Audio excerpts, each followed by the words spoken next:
So base of the skull mainly formed by the cartilages.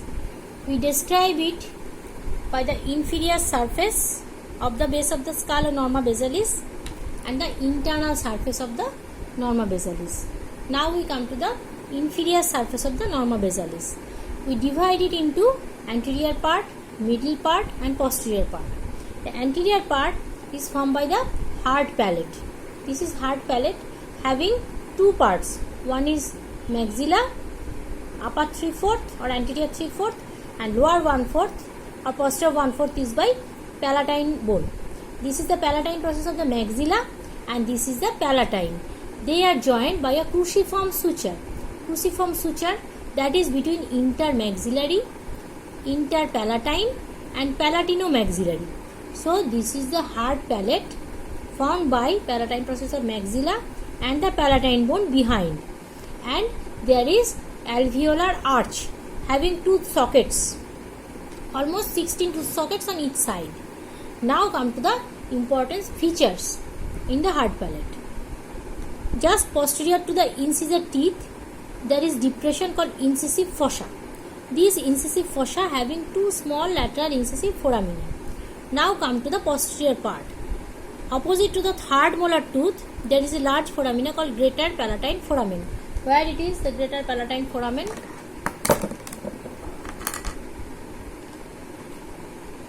This is the greater palatine foramen. This greater palatine foramen through which passes greater palatine vessels and nerves. The greater palatine vessel, it is coming through the greater palatine foramen, just passing along with the alveolar arch, having supplying all the tooth sockets, and after that the terminal branch passes through this lateral incisive foramina in incisive fossa. So this is the greater palatine foramen. How to identify the greater palatine foramen? That is opposite to the third molar tooth in the hard palate. Large foramen is greater palatine foramen, passage of greater palatine vessel and nerves. Now come to the just posterior to the greater palatine foramen, small foramina you can see, foramina. These are lesser palatine foramen, passing of lesser palatine vessels and nerves. Now this is the hard palate ending having a posterior free border. This is posterior free border having one spine. This is called posterior nasal spine. This is the posterior free border and this is the posterior nasal spine. And here is a crest like thing that is parallel to this. This is parallel to the posterior free border, just elevated portion. This is called palatine crest. This palatine crest having palatine aponeurosis attachment, that is muscles and aponeurosis of the soft palate will be attached in this palatine crest. So hard palate having 3/4 by the maxilla, 1/4 by the palatine bone, having posterior nasal spine, one posterior free border, and this is anterior part of the inferior surface of the base up to the posterior free border of the hard palate. Now come to the middle portion or intermediate part. In the intermediate part, we divide it into the mid portion and paramedian portion. Mid portion and paramedian portion. In the mid portion, you can see posterior nasal aperture or choana is there. This is the anterior nasal aperture. This is the posterior nasal aperture or choana. This choana, posterior nasal aperture, midline there is a bone called vomer. This is vomer having one perpendicular plate whose posterior border is separating two posterior nasal aperture or choana. So this is vomer. By the side of the vomer, this is medial pterygoid plate of the sphenoid. This is lateral pterygoid plate of the sphenoid. Again, this is medial pterygoid plate of the sphenoid. This is lateral pterygoid plate of the sphenoid. So the choana or posterior nasal aperture is bound by medially vomer, laterally medial pterygoid plate. Now come to the other things. What are other things? Lateral pterygoid plate. The root of the lateral pterygoid plate, there is a oval foramen, smooth boundary. Just at the end of the lateral pterygoid plate is foramen ovale. This is foramen ovale, and just posterior to the foramen ovale, small foramen is foramina spinosum, and this projection is spine of the sphenoid. So lateral pterygoid plate pore, that is the foramen ovale. This is the foramen spinosum and this is the spine of the sphenoid. So where is foramen ovale? Just posterior to the lateral pterygoid plate. One oval shaped foramina, this one and this one. This is foramen ovale. This is spinosum. Now this is the foramen lacerum. The boundary is lacerated, like lacerated wound. This foramen lacerum is between the petrous part of the temporal bone, occipital bone and sphenoid bone. Actually in the midline there is body of the sphenoid and body of the occiput combined. They are joining to form a single structure. Body of the sphenoid, body of the occiput. And this foramen lacerum is bounded posteriorly by the temporal bone. This is temporal bone. This is the petrous part of the temporal bone, inferior surface. The apex is ending in foramen lacerum. And posteriorly, the foramen lacerum is bounded posteriorly by the petrous part of the temporal bone, anteriorly by the sphenoid bone, and medially by the occipital bone. So, foramen lacerum, the important thing is passing the internal carotid artery. How the internal carotid artery passing? It is coming through the opening in the petrous part of the temporal, inferior surface of the petrous part of the temporal.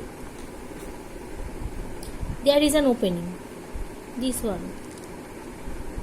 This one. Internal carotid artery. It is coming from the neck.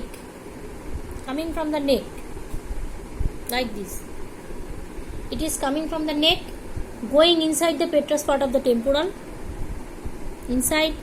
And then again it is passing through the temporal bone, inside the temporal bone, not traversing through the external surface of the foramina lacerum. It is coming inside. It is inside the temporal bone itself, and then again it is coming in the interior of the skull through the internal opening of the foramen lacerum. This is the internal opening of the foramen lacerum. So this is the petrous part, apex, and this is the foramen lacerum, lacerated. This one. So internal carotid artery, it is coming from below, inside the petrous part, and again going inside the cranium. Now in the human body, actually the external opening of the foramen lacerum is covered by fibrocartilage. So this structure, the internal carotid artery, not traversing the canal. It is passing through the temporal bone, internal to the temporal bone, then coming inside through this foramen lacerum. This is foramen lacerum here. This is foramen lacerum. Now come to the foramen magnum. Posteriorly, the posterior part, this is a median part, and the intermediate part having median part, paramedian part. Median part having the vomer, medial pterygoid plate, lateral pterygoid plate, and the paramedian portion, the greater wing of the sphenoid, you can see. This is the greater wing of the sphenoid. What is greater wing of the sphenoid? This portion is body of the sphenoid. This is lesser wing of the sphenoid. And these are the greater wings of the sphenoid. This part and this part, greater wing of the sphenoid. যখন আমরা নিচে থেকে দেখছি, when we see in inferior surface, this is the greater wing of the sphenoid. This part and this part. This greater wing of the sphenoid is forming roof of infratemporal fossa. This is temporal bone. This is infratemporal fossa. So roof of the infratemporal fossa is formed by the greater wing of the sphenoid. And this greater wing of the sphenoid also forming inferior above boundary of the inferior orbital fissure. This is the inferior orbital fissure. This one. This is superior orbital fissure. This is inferior orbital fissure. Inferior orbital fissure is nothing but a fissure between maxilla and greater wing of the sphenoid. Maxilla below and sphenoid above, greater wing of the sphenoid. So this is the inferior orbital fissure. Now after that, this is the greater wing of the sphenoid, and a posterior part. In this posterior part, there is basi occiput, that is joining the basi sphenoid. Then occipital condyles are there. Large foramen magnum is there. Achha. Now you can see in the occipital bone,